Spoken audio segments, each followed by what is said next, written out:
नमस्कार विद्यार्थी मित्रांनो, या नवीन व्हिडिओमध्ये आपल्या सर्वांचे पुन्हा एकदा स्वागत।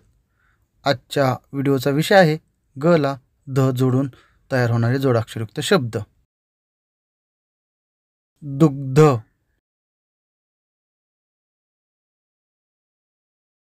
स्निग्ध,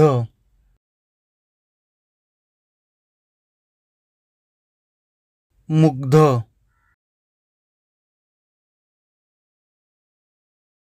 मुग्धा,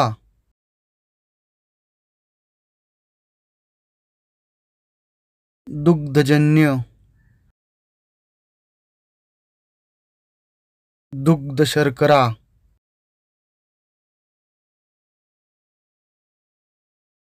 दुग्ध विकास,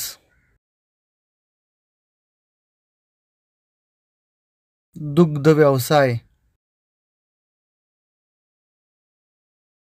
दुग्धोत्पादन,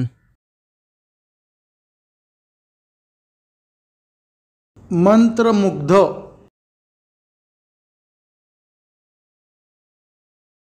स्निग्धजन्य,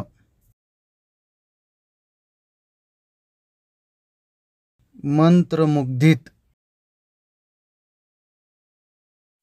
विद्यार्थी मित्रांनो, या व्हिडिओला लाईक करा, शेअर करा आणि या चॅनलला सबस्क्राईब करा। धन्यवाद।